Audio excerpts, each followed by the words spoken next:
Someone said that we're taking a big risk ourselves to tell the truth, but I think knowing our Father and the Mashiach, we're taking a bigger risk if we don't tell the truth. Whoa. How do we, like they say, where do we begin? I think we're going to begin where the Bible began also to speak about this.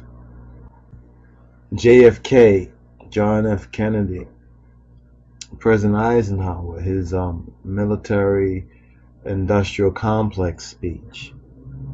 One should remember about Eisenhower. So there's a newspaper article that was published concerning Eisenhower, and it was published in the Cleveland Call, in the Cleveland Post, Cleveland Call and Post in June 1954. And this article states that Ike, educated by Selassie during visit, and we're reading this from a book published by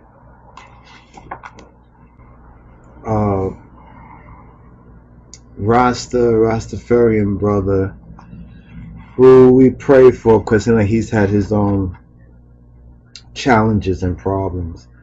This book was autographed to us by Ross Nathaniel, 74th coronation anniversary. The book is called The 50th Anniversary of His Imperial Majesty Haile Selassie I Visit to the United States, 1954 to 2004. Has various newspaper articles in it to back up, the findings in this particular report. And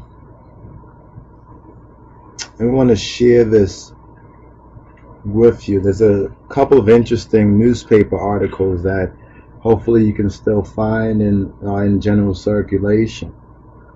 The one where Ike is educated by Selassie during visit, Washington, D.C. says President Eisenhower told his press conference Wednesday that he received from Haile Selassie I, Emperor of Ethiopia, a very elementary education before he should have had before, which he should have had before.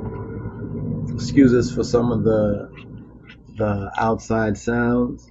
Once again, Ike is educated by Selassie during visit, Washington, D.C.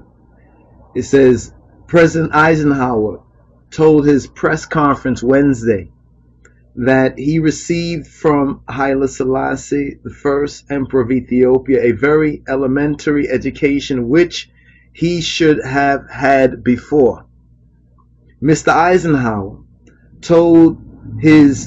made his statements when he was asked if he cared to comment upon the emperor's visit. He would say this: not only did he have a very interesting visit with the emperor, but a very enlightening one, Mr. Eisenhower replied. Among other things, he said, the emperor brought along an industrial map of Ethiopia, showing the industries of various sections, and also brought him a few products of his country. He described the emperor as a charming individual and said the people with him were interesting and knew their business. He is certain that in Ethiopia, Mr. Eisenhower declared, there is a deep underlying appreciation of America's efforts and affection for the people. Now, I share that with you because you need to understand that when you listen to President Eisenhower's farewell address in January of 1961, where he warns about the military-industrial complex. And what's interesting is that it would take almost 40 years for that particular speech and closing and warning address of President Eisenhower to really catch on with people. You understand? especially those who they call the conspiracy buffs or conspiracy theorists, really the conspiracy realists.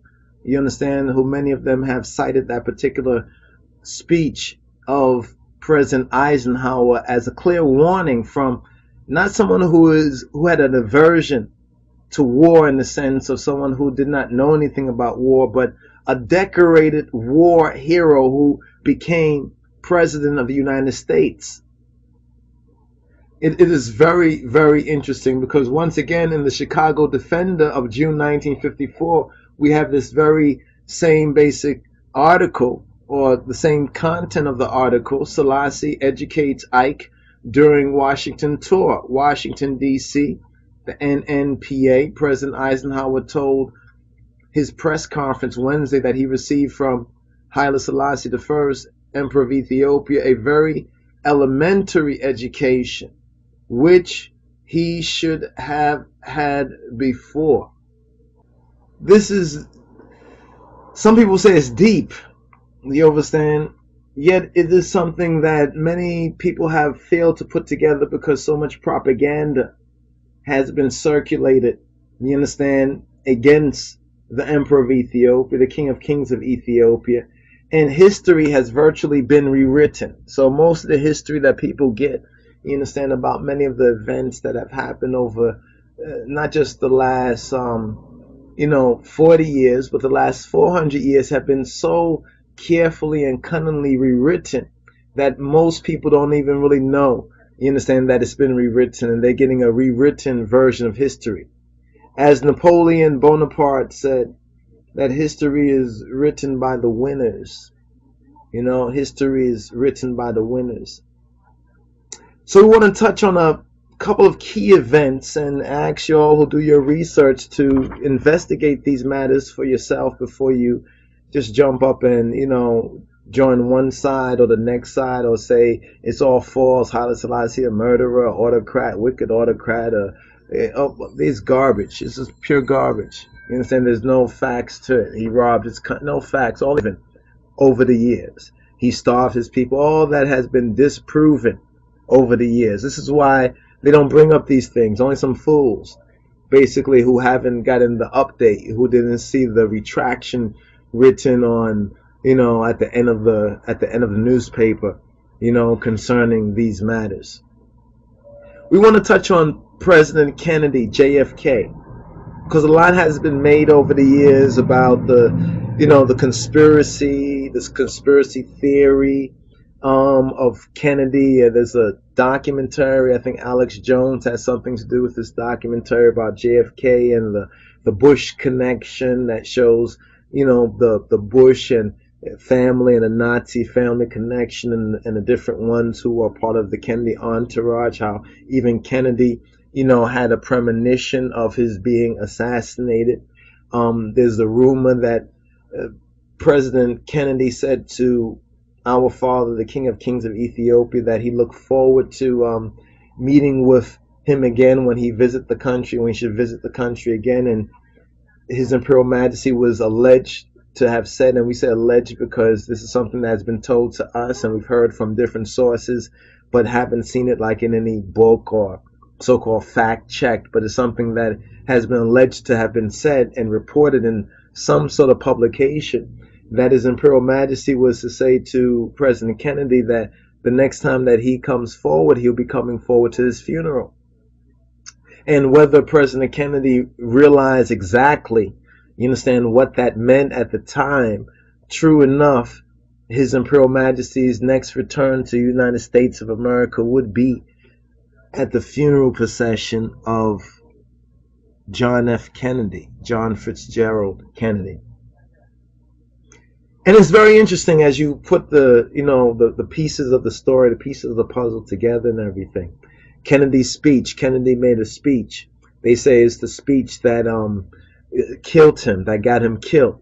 JFK revealed the Skull and Bones Society, the New World Order. You understand, when he spoke about the secret societies, and that, do everything in one's power to oppose the secret societies who are about this New World Order, this evil plan. You understand? And Kennedy was to speak on this, and he spoke out publicly. He addressed the nation and the world about this. And about 50 days after the visit of His Imperial Majesty, he would be dead. He would be shot to death. You understand? First was the lone gunman theory. You understand? Now they found out that was probably a trifecta, probably involved the three great Illuminati branches, the dirty frogs that's talked about in Revelation. Namely, someone said that we're taking a big risk ourselves to tell the truth, but I think knowing our Father and the Mashiach, we're taking a bigger risk if we don't tell the truth.